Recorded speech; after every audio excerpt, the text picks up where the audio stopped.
Salut à tous, moi c'est Abdul Karim Savadoro. Bienvenue dans cette vidéo. Aujourd'hui, nous allons parler de Facebook. Comme vous le savez sûrement, Facebook a changé de nom pour devenir Meta. Ceci n'est pas juste un simple changement de nom, mais c'est un grand changement dans le futur même de l'entreprise. Et en effet, durant l'annonce du changement de nom, il y a eu beaucoup d'autres annonces. Nous allons voir les principales annonces qui ont été faites durant cet événement qui a été appelé Facebook Connect 2021. Donc, premièrement, il faut savoir que le futur du réseau social tel qu'imaginé par Facebook, enfin par Meta, euh, c'est d'abord un monde virtuel. Donc, c'est un monde virtuel appelé métavers où on aura la possibilité de sentir la présence de nos proches à travers les émotions faciales et le langage corporel, etc. C'est également la possibilité d'utiliser des avatars qui sont des représentations en 3D de nous-mêmes. Avec ces avatars, on aura la possibilité d'organiser des sorties virtuelles, également de faire des jeux ensemble, etc. Enfin, dans le métavers, on aura la possibilité de créer notre propre maison virtuelle telle que nous le souhaitons, avec le design et tout ce qui va avec.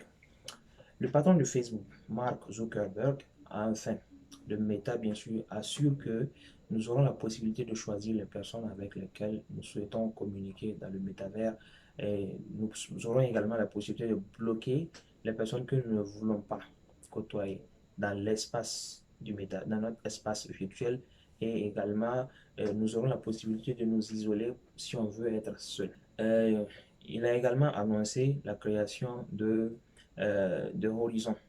Horizon, c'est, on va dire, c'est un hub social personnalisable dans lequel on peut inviter des amis à nous rejoindre en fait, sous forme d'avatar, où on peut essayer de se téléporter d'appli en appli, etc.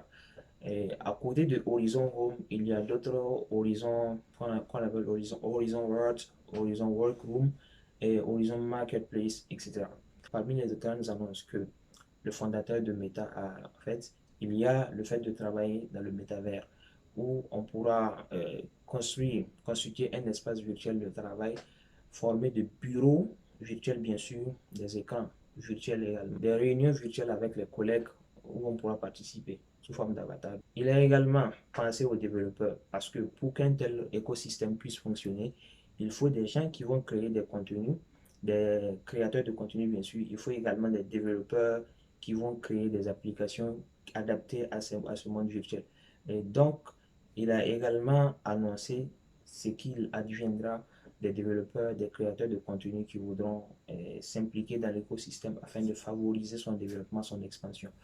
Donc, il a essentiellement abordé le coût. Pour ce qui concerne le coût, il explique que au lancement, au début en fait du métavers, les coûts pour un développeur peut être très élevé. Les coûts pour un développeur peuvent être très élevés, mais que ça pourra être revu à la baisse à travers le temps. Et parmi les annonces qui concernent également les développeurs, les créateurs de contenu, mais surtout les développeurs, c'est des outils facilitant en fait le développement des applications de réalité virtuelle ou bien de réalité augmentée. Il y aura une nouvelle plateforme qui a appelé The Presence Platform, on va dire la plateforme de présence.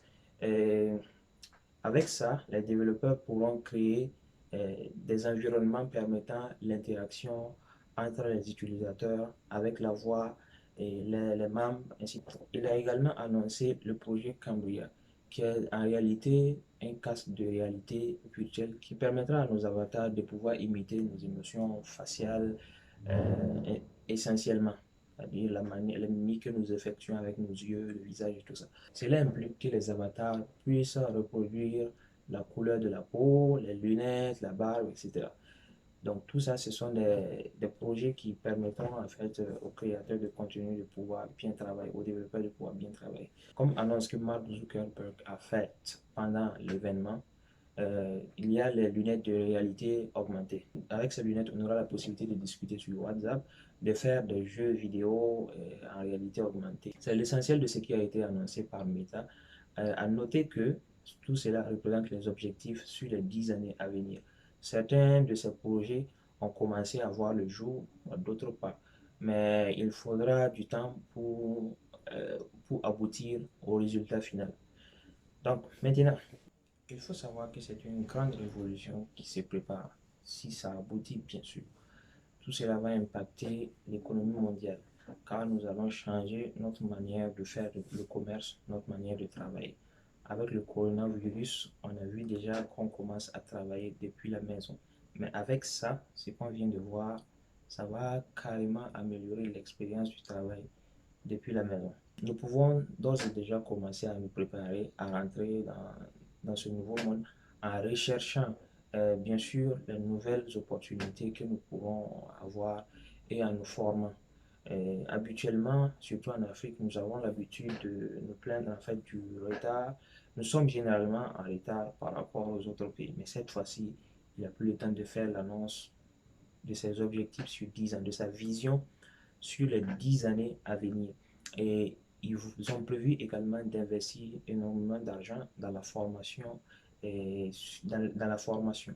Donc, il n'y a pas vraiment d'excuses. On peut d'ores et déjà commencer à s'intéresser à ce domaine. Maintenant, il y a quelque chose, il y a une inquiétude qu'on peut poser. C'est essentiellement le fait que Meta, Facebook, voilà, en fait Meta, a été dans le cœur de beaucoup de scandales liés au respect de la vie privée des utilisateurs, au respect de la vie privée et de l'éthique. Le dernier en date, c'est ce qu'on a appelé le Facebook Files, c'est-à-dire les fichiers de Facebook euh, où l'entreprise est accusée par ce sont des informations qui ont été publiées quoi, par une lanceuse d'alerte qui travaillait pour Facebook avant. Et dans ces informations, il est révélé que Facebook favorise le profit au-delà du bien-être de ses utilisateurs. Est-ce que à une telle entreprise, nous pouvons faire confiance pour l'aboutissement d'un projet, d'une révolution si importante? Vous me mettez votre réponse ou votre point de vue en commentaire. Et moi, je vous donne rendez-vous le vendredi prochain pour une nouvelle vidéo, Inch'Allah. Ciao.